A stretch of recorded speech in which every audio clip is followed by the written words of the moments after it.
Students, good afternoon. This is our new class. Anyway, we have to complete the some more portion. We have some lag in the portion. Okay, that is why I arranged the class today. Good afternoon, everybody. We are going to start the history. Last topic, the Chinese Revolution. Then what is studying in this lesson? The revolutions that influence the world. In this lesson, there is 5 important revolutions are there. 4 revolution we completed. The last is the Chinese Revolution. Understand? So if you are studying this Chinese Revolution, in the Chinese Revolution, there is 2 revolutions are included. Understand? But we China Revolution revolution included. One is before the First World War, and second one is after the First World War. Okay. So the one revolution is against the Manchu dynasty, and the second revolution was against the foreign interference. The 9th standard, we already studied that medieval world. In the medieval world, in the first chapter, we studied the Chinese medieval China. In the medieval China, the last dynasty was the Manchu dynasty. Here there is one first revolution was against the Manchu dynasty, and the second one was against the foreign interference. Clear? A very important one. Then all of you look at the textbook. The first and one box is there. All of you look it. In the 20th century, China witnessed revolutions against the foreign rule and monarchy. The colonial powers of Europe and America adopted policies in China different from the ones they had implemented in the colonies of other parts of the world. They were opium trade and the open door policy. Okay, so 20th century, China witnessed the revolutions. There is 2 revolutions. One is the revolution against the Manchu dynasty, and another revolution is against the foreign rule. But here there is a different types of policies implemented by America and Europe in China. But China petite parayumba China Europe അതുപോലെ തന്നെ American countries different ആയിട്ടുള്ള ഒരു പോളിസിയാണ് അവിടെ implement ചെയ്തത്. That policy is the opium trade and open door policy. അപ്പോൾ through the opium trade and open door policy, then the America and other European countries exploited China. There is a 2-mark question. What is the opium trade and open door policy? Otherwise, essay also. Okay, listen. So in China, there are 2 revolutions were conducted in China.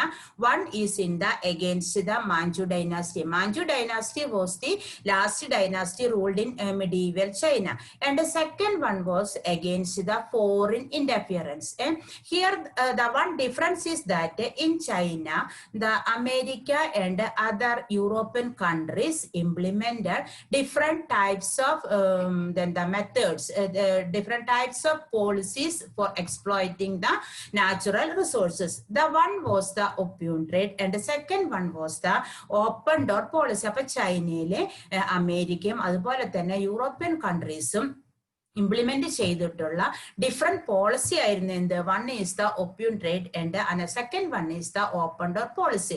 Then what is the opium trade? You know, opium is the one type of intoxicants. അതായത് ഒരു തരം മയക്കുമരുന്നാണ് എന്ത് opium. അപ്പോൾ European countries എന്ത് ചെയ്തു എന്ന് വെച്ച് കഴിഞ്ഞാൽ ചൈനയിലെ opium എക്സ്പോർട്ട് ചെയ്തു, ഇമ്പോർട്ട് ചെയ്തപ്പോൾ അവിടെയുള്ള ആളുകൾക്ക് കൺസ്യൂം, അതായത് European countries and America especially concentrated the youth of the China. After consuming their concept is that after consuming the opium, the Chinese people mentally imbalance. അതായിരുന്നു ആരുടെ ഉദ്ദേശം? യൂറോപ്യൻ കൺട്രീസിന്റെ ഉദ്ദേശം ചൈനയിലെ opium ഇമ്പോർട്ട് ചെയ്ത് കഴിഞ്ഞിട്ട് അവിടെ ഒപ്പിയം കൺസ്യൂം ചെയ്യുമ്പോൾ അവിടെയുള്ള ആളുകൾക്കൊക്കെ മാനസികമായിട്ടുള്ള സമനില തെറ്റ്. അങ്ങനെ തെറ്റുമ്പോൾ എന്ത് ചെയ്യാൻ പറ്റും? The exploitation is too much easy. That was the aim hide in the import of opium to China. Okay, all of you look at the textbook opium trade. Chinese silk, tea, and earthenware were in great demand all over Europe. China gained huge profit through the export of these items. There was nothing to import to China from Europe. So Chinese silk and Chinese tea and Chinese earthenware, everything is a great demand all over Europe. So through this trade, the China gained too much profit. But the export, but there was nothing to import to China from Europe. Appa China ഇഷ്ടം പോലെ എല്ലാ natural റിസോഴ്സസും ഉണ്ട് ചൈനയ്ക്ക്. ഒരാളുടെ മറ്റുള്ള കൺട്രീസിന്റെ സാധനങ്ങളൊന്നും ചൈനയ്ക്ക് ആവശ്യമില്ല. അതുകൊണ്ട് മറ്റുള്ള കൺട്രീസൊക്കെ ചൈനയുടെ അടുത്ത് നിന്ന് വാങ്ങാന്നല്ലാതെയും കണ്ടിട്ട് പിന്നെ ചൈനയിലേക്ക് ഒന്നും പിന്നെ ഇറക്കുമതി ചെയ്യേണ്ട, ഒന്നും ഇമ്പോർട്ട് ചെയ്യേണ്ട ആവശ്യം ആർക്കില്ല, other European countries. As a result, the European traders suffered a great loss. As a remedy for this loss, British imported opium and intoxicant to China. But China, really, all these things are plenty in China. Natural resources are plenty in China. That is why there is no need to import other countries' item to China. So the European traders suffered a great loss. As a remedy for this, British traders imported opium and intoxicant to China. Then what was the aim of the import to opium to China? Then after importing these intoxicants to China, the Chinese youth consume these opium and that people mentally imbalanced. Consumption made the Chinese people mentally imbalanced. It resulted the economical and mental subjugations of the Chinese. അപ്പോൾ ചൈനക്കാരനെ മെന്റലായിട്ടും അതുപോലെ തന്നെ ഫിസിക്കലായിട്ടും അവരെന്നെ ബുദ്ധിമുട്ടിക്കുക, അവരെന്നെ exploit ചെയ്യുക. അതായിരുന്നു ആരുടെ ഉദ്ദേശം? Foreign കൺട്രീസിന്റെ, especially America and other European countries. So in China there is a different types policy adopted by the Europe and America. The one policy was the opium trade, and the second policy was the open door policy. From the name itself, we can understand that the Chinese region divided into other European countries, and China open to all foreign countries. That is the open door policy. Okay, all of you look at the textbook. By the end of the 19th century, several European countries acquired trade privilege in China. America could not acquire the privilege as it was not concerned with China at that time. To acquire the privilege, John Hay, then the State Secretary of the USA, policy. As per this policy, America argued that, put the comma to from here, America argued for equal rights and opportunities for all countries in Chinese market. All of you put the comma, open door policy, 2 mark question. Then the America argued for equal rights and opportunities for all countries in the Chinese market. China was divided into different regions to be controlled by various countries. That is the open door policy. Chinese region divided into different, China was divided into different regions, and these regions are controlled by the various countries. This is known as the open door policy. So foreign countries, especially European countries and America, implemented then the new types. So there is different types of exploitation in China. That is the opium trade and open door policy. The aim of the policy was to create an opportunity for the USA to interfere in China. Underline, the aim of the policy was to create an opportunity for the USA to interfere in China. Appa China ke pinne അമേരിക്കയ്ക്ക് കുറേയും കൂടെ ചൈനയിൽ interfere ചെയ്യാനുള്ള ഒരു അവസരം കൂടിയായിരുന്നു എന്ത്? Open door policy. അതായത് historians comment is like that Chinese melon, cutting the Chinese melon, അങ്ങനെയാണ് പറയുന്നത്. എന്താന്ന് വെച്ച് കഴിഞ്ഞാല് ചൈനയിലെ പ്ലെന്റി ആയിട്ട് ഉണ്ടാക്കുന്ന ഒരു അഗ്രികൾച്ചർ പ്രോഡക്റ്റ് ആണ് മെലൺ, വാട്ടർ മെലൺ. അപ്പൊ historians comment is like that cutting the China divided like the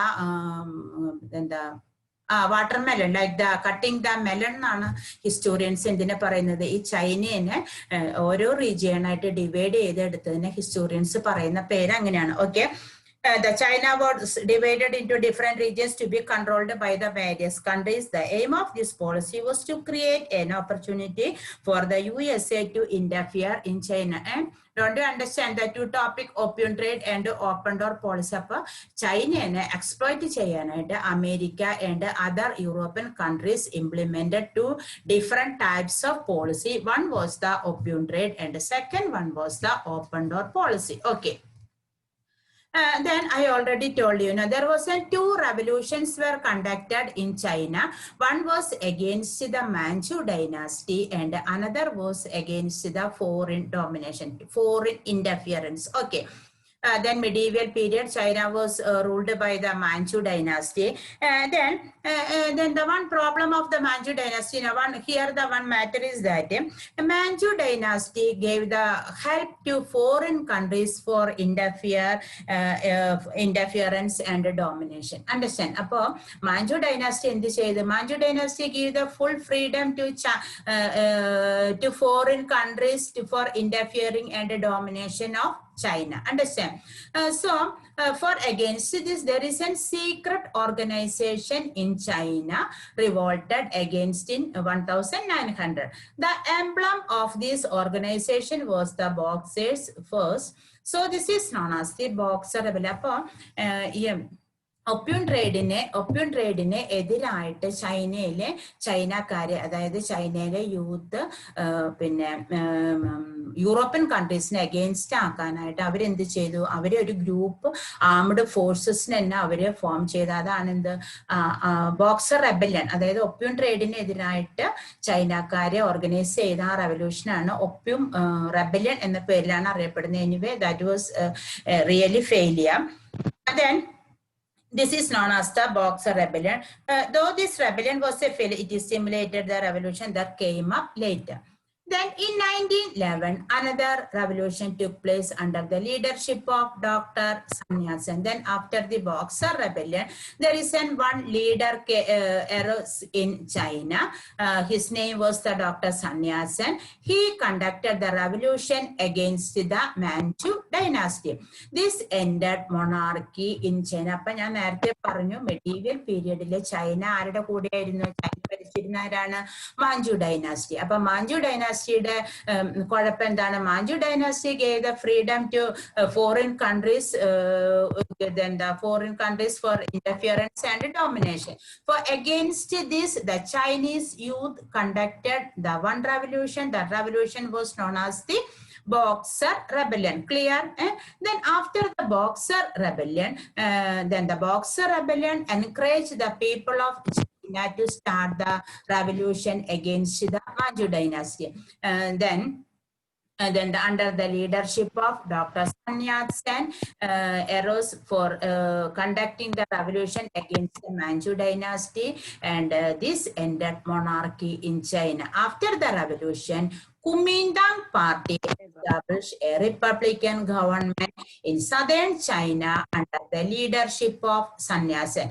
He gave importance to ideologies like nationalism, democracy and socialism. Appo nammal ivide oorthikkendathu Manchu dynastyക്ക് എതിരായിട്ട് leader ആയിരുന്ന ആര്? Doctor സന്യാസൻ. അപ്പൊ doctor സന്യാസിന്റെ നേതൃത്വത്തിൽ എന്തുണ്ടായി? 1911 revolution conduct ചെയ്തു. സന്യാസൻ എന്തായിട്ട് മാറി? ചൈനയിലെ ലീഡറായിട്ട് മാറി. സന്യാസൻ ചൈന ഭരിക്കാനായിട്ട് തുടങ്ങി. അപ്പൊ അവസാനിച്ചു? മാഞ്ചു ഡൈനാസ്റ്റിയുടെ ഭരണം അവിടെ അവസാനിച്ച് അവിടെ ആര് വന്നു? സന്യാസിന്റെ കീഴില് Kuomintang party. Clear? Kuomintang party. How to say Kuomintang party? Then this ended the monarchy in China. After the revolution, Kuomintang party established republican government in southern China under the leadership of Dr. Sannyasin. So after the revolution. The revolution was conducted by Dr. Sun Yat-sen against the Manchu dynasty. Then after that, he established Dr. Sun Yat-sen established Republican government in southern China. What is the party's name? Kuomintang Party. Clear? A Kuomintang Party leader was the Dr. Sun Yat-sen. And then he established the Kuomintang Party in China and had to enter the Manchu dynasty. അപ്പോൾ അദ്ദേഹത്തിന്റെ leadership, അദ്ദേഹത്തിന്റെ revolution എന്തിന് കാരണമായിട്ട് മാറി? മാഞ്ചു ഡൈനാസ്റ്റിയുടെ അവസാനം, അതായത് മാഞ്ചു dynasty അവസാനിപ്പിക്കാനായിട്ട് കാരണമായി തീർന്നു. എന്നിട്ട് ചൈനയിലെ ആര് ഭരണാധികാരിയായിട്ട് വന്നു? Doctor Sun Yat sen. He gave importance to ideologies like nationalism, democracy, and socialism. So Sun Yat-sen gave importance to ideologies like nationalism, democracy, and socialism. അപ്പോൾ പിന്നെ ചൈനയിലെ എന്ത് വന്നു? ഡോക്ടർ സൺ യാറ്റ്-സെന്റെ കീഴിലെ കുമിന്താങ് പാർട്ടി അധികാരത്തിൽ വന്നു. Sun Yat sen gave the importance to nationalism, democracy, and socialism. അങ്ങനെ എന്തുണ്ടായി? കുറെ കാലം ആര് ഭരിച്ചു? China was ruled Sun Yat-sen. Then many years then the Sun Yat-sen ruled the China. Okay. Then what happened in China? After at the time of the Sun Yat-sen ruling, then he decided to nullify the unjust treaties signed with foreign countries and wanted to maintain equality with Western countries. He decided to nullify the unjust treaties signed with. അപ്പോൾ sun യാറ്റ്-സെൻ ഭരണത്തിൽ കയറിയതിന് ശേഷം അവിടെ എന്താ ചെയ്തത്? He cancelled the treaties with the foreign countries and he wanted to maintain equality with the Western countries. He cancelled the treaties, unnecessary treaties with the foreign countries and wanted to maintain equality with the Western countries. And Kuomintang Republic adopted measures for the progress of agriculture and industry. Then Kuomintang gave the adopted the good measures for the progress of agriculture and industry. China received assistance from Russia in various fields and the Chinese Communist Party was formed. അപ്പോൾ ഇവിടെ ഓർത്തിരിക്കേണ്ടത് doctor Sun യാറ്റ്-സെൻ China ഭരിക്കുമ്പോൾ റഷ്യക്കാരുടെ, അതായത് Russia really there is an communist party Russia. അപ്പൊ communist പാർട്ടിയുടെ help ആർക്ക് കിട്ടി? ചൈനയ്ക്ക് കിട്ടി. At the time of ruling Sun Yat-sen, the Russia helped China. At that time, nowadays also the Chinese party, Russian party was the communist party. Slowly in China, the communist party was formed. അപ്പൊ റഷ്യക്കാരുടെ സഹായം കിട്ടിക്കൊണ്ടിരുന്ന എന്തുണ്ടായി? ചൈനയിലെ എന്ത് party form ചെയ്തു? Communist party form ചെയ്തു. അപ്പൊ there is a not problem with the communist party. In the beginning, Kuomintang and the communist party cooperated with each other, but this cooperation was disturbed when the Chiang Kai-shek became the head of the republic following the death of Sun Yat-sen. അപ്പൊ ഓർത്തിരിക്കേണ്ടത്, sun യാറ്റ്-സെൻ ഭരിച്ചിരുന്ന സമയത്ത് at the time of ruling Sun Yat-sen, the Kuomintang party and then the communist party cooperated with each other, but at the death of the Sun Yat-sen, then the Communist Party disturbed the Kuomintang Party. The Chiang Kai-shek became the head of the republic following the death of Sun. അപ്പോൾ sun യാറ്റ്-സെന്റെ മരണം വരെയും അവിടെ Kuomintang party, അപ്പൊ communist party എവിടെ നിന്നാണ് വന്നത്? Russia ആരെന്നെ സഹായിച്ചിരുന്നു? ചൈനയെ സഹായിച്ചിരുന്നു. അപ്പോൾ ചൈനയില് സാവധാനം എന്ത് ഫോം ചെയ്തു? കമ്മ്യൂണിസ്റ്റ് പാർട്ടി ഫോം ചെയ്തു. അങ്ങനെ at the time of Sun Yat-sen, the Kuomintang party and the communist party cooperated with each other, but unfortunately the death of the Sun Yat-sen, there is an Kuomintang party and the communist party has started the struggle and അവരെ ഒരു ശത്രുത പോലെ അവര് എന്തായിട്ട് മാറി? അവര് friendship ഒക്കെ മാറി, കോപ്പറേഷൻ ഒക്കെ മാറി, അവര് ശത്രുത മനോഭാവത്തിലേക്ക് അവരെ വന്നു. അങ്ങനെ after the Sun Yat-sen, the next ruler was in China was the Chiang Kai-shek. അപ്പൊ സൺ യാറ്റ്-സെൻ മരിച്ചു. സൺ യാറ്റ്-സെന്റെ മരണശേഷം അവിടെ പിന്നെ ആരാണ് വന്നത്? ചൈനയിലെ Chiang Kai shek. Chiang Kai shek China ഭരിക്കാനായിട്ട് Clear? Then again, conclude the topic up to this. One is the two revolution, one for the revolution against the Manchu dynasty, and another revolution against the foreign interference. And another important point is that then the foreign countries implemented different types of exploitation, implemented the different types of exploitation in China. One is the opium trade, and the second one was the open door policy. Through this opium trade and open door policy, Chinese region divided and controlled by the various countries, and then the European countries, especially America and other European countries, got the opportunity for controlling trade in China. Isn't it? Then at the end of the medieval period, China was ruled by the Manchu dynasty, and then under the leadership of the Dr. Sun Yat-sen, there is a revolution took place in China against the Manchu dynasty, and later the Sun Yat-sen established the Republican government in China and established the party. That party's name was the Kuomintang Party. Then he gave the importance to nationalism, democracy, and socialism. Nationalism, what is the meaning of nationalism? Love of nation. Democracy, we already know that. Socialism, we already know that. Okay. Then republics become popular. After the death of the Sun Yat-sen, the next leader was the Chiang Kai-shek. Appo Sun Yat-sente മരണശേഷം അവിടെ China പിന്നെ ഭരിച്ചിരുന്നത് ആരുടെ കൂടെയായിരുന്നു? Chiang Kai-shek. Chiang Kai-shek was the puppet ruler of the America. Americade oru puppet ruler aanu Chiang Kai-shek. Appo then Chiang Kai-shek asserted military autocracy in China. Then Chiang Kai-shek then implemented the military government, military types of administration in China. He gave opportunity for foreign powers, including America, to freely interfere in China and did not cooperate with the communists. Chiang Kai-shek gave the full freedom to America and other European countries to interfere in the Chinese matters and did not cooperate with the Communist Party.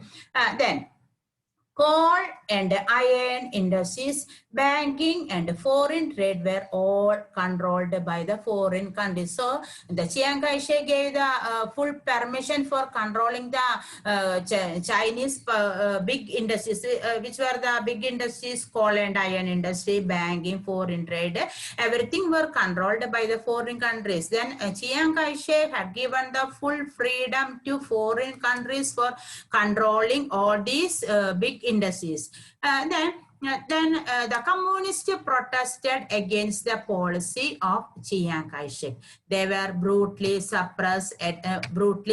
Upon China, all big industries mark to Chiang Kai-shek. There is a puppet ruler of the America. So the Chiang Kai-shek gave the full freedom to America. Chiang Kai-shek had given the all big industries to America. Everything controlled by the America. This didn't like to Communist Party. Then they were brutally suppressed. At that time, Mao Zedong rose to the leadership of Communist Party. In 1934, under the leadership of Mao, a journey started from Jiangxi in South China. China-karku ishtailla endanu vechayinale Chiang Kai-shekinte bharanam aarku ishtailla, China-karku ishtailla. China-kare endu cheyidu? China-kare avade aaru leader aayittu vannu? Mao Zedong avade leader aayittu uyarnu vannu. അദ്ദേഹം എന്ത് ചെയ്തു? അദ്ദേഹം ഒരു revolution ഒക്കെ conduct ചെയ്തു. Revolution conduct ചെയ്തിട്ട് ഒരു long journey ചൈനയിലെ ഒരു ലോങ് ജേണി അദ്ദേഹം കണ്ടക്ട് ചെയ്ത adventurous trip ended at Yenan in north western China. Throughout the journey they seize out agricultural land and village from lots and distributed them among the farmers. അപ്പോൾ Mao എന്ത് ചെയ്തു? Mao long journey ആണ് Mao conduct ചെയ്ത് കൃഷിഭൂമിയൊക്കെ പിടിച്ച് ഫാമേഴ്സിന് കൊടുത്തു. അതുപോലെ തന്നെ then the journey covered around 1020 kilometers. Then so it is known as the Long March. Hence Mao, the Communist Party became the symbol of the struggle. The Chinese Mao 3 kilometer മാത്രമല്ല ഒരുപാട് മൗണ്ടൻസും റിവേഴ്സും എല്ലാം cross ചെയ്ത് എന്ത് ചെയ്തു? conducted the long journey and seized the agricultural land and distributed the landless laborers. Then Mao and the Communist Party became the symbol of the struggle of the Chinese against the foreign power. Chiang Kai-shek had to seek political asylum in Taiwan when the Red Army of Mao Zedong captured the center of Kuomintang rule. China became the People's Republic of China on 1st October 1949 under the leadership of Mao Zedong. അപ്പോൾ ഓർത്തിരിക്കുക, 1947 ഇന്ത്യക്ക് freedom കിട്ടി, 1949 ചൈനയ്ക്ക് freedom കിട്ടി. ആരുടെ കയ്യിൽ നിന്ന്? America, അതായത് ഫോറിൻ കൺട്രീസിന്റെ കയ്യിൽ നിന്ന് ചൈന ഫ്രീ ആയത് എന്നാണ് 1949. ഇന്ത്യ 1947. അണ്ടർസ്റ്റാൻഡ്? അപ്പോൾ മാവോ പിന്നെ ചിയാങ് കൈഷേക്കിന് ശേഷം ആരവിടെ ഉയർന്നു വന്നു? മാവോ സേതുങ് ഉയർന്നു വന്നു. അദ്ദേഹം conducted the long journey. He covered the thousands of kilometers and then covered the mountains, hills, rivers, everything, and he seized the land and distributed the landless farmers, isn't it? Then the Chiang Kai-shek had to, the last endundayathu, Chiang Kai-shek had to seek political asylum in Taiwan when the Red Army of Mao Zedong captured the center of Kuomintang. അപ്പോൾ Mao സേതുങ്ങിന്റെ army ആയിരുന്നു ഇത്? Red army. Red army എന്ത് ചെയ്തു? Kuomintang പാർട്ടീനെ പിടിച്ചു. അവിടെ ആര് ഭരണത്തിൽ വന്നു? മാവോ സേതുങ്ങിന്റെ പീപ്പിൾസ് റിപ്പബ്ലിക്, അതായത് ചൈന ഫ്രീ ആയി. then the People's Republic of China on 1st October 1949 under the leadership of Mao Zedong. അപ്പോൾ മാവോ സേതുങ്ങിന്റെ കീഴിൽ എന്തുണ്ടായി? ചൈന റിപ്പബ്ലിക്കായി. മനസ്സിലായോ? അപ്പൊ ചൈനയിലെ there is 2 revolutions conducted in China. One revolution against the Manchu dynasty and another revolution was against the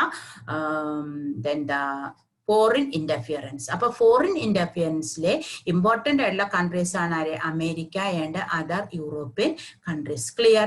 അപ്പൊ മാഞ്ചു ഡൈനാസ്റ്റിയുടെ ഭരണം അവസാനിപ്പിച്ച് അവിടെ ആര് വന്നു? Doctor സന്യാസൻ establish the party. That party name was the Kuomintang party.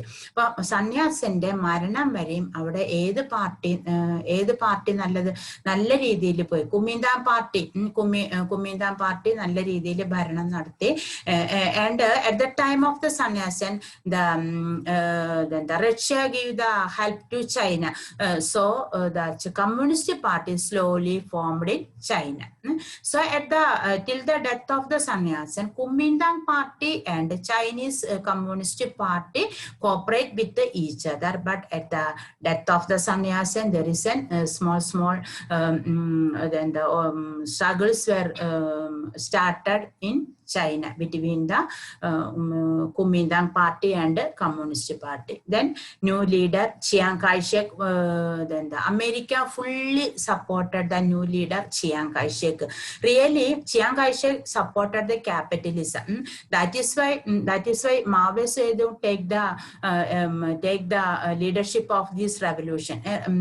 Then the Chinese political ideology was the communism and socialism, but the Chiang Kai-shek political ideology, he supported the America's capitalist political ideology. That is the main reason of this struggle behind it. Anyway, Mao Zedong conducted the long journey, and he took the leadership, and China free from the clutches of the foreign domination, especially America and other European countries. And in 1949, Mao Zedong established the Chinese Republic, then the Chinese People's Republic of China.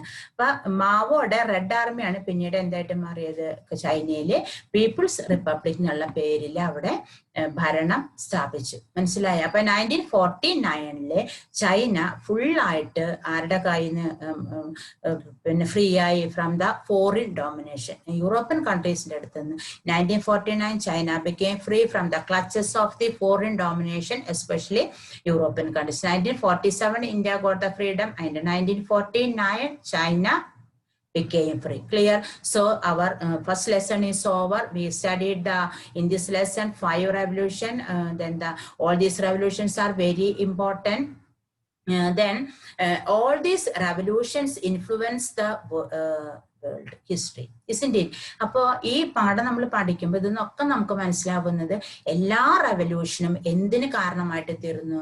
Later ഹിസ്റ്ററിനെ encourage ചെയ്ത്, അതായത് പിന്നെ ജനങ്ങൾക്ക് പീപ്പിളിനെ encourage ചെയ്യാനായിട്ട് സഹായിച്ച എല്ലാ റെവല്യൂഷനും ജനങ്ങളെ encourage ചെയ്യാനായിട്ട് സഹായിച്ചതാണ് ഈ പാഠത്തിൽ കൂടെ നമ്മൾ പഠിക്കുന്നത്. Okay, our first lesson is over.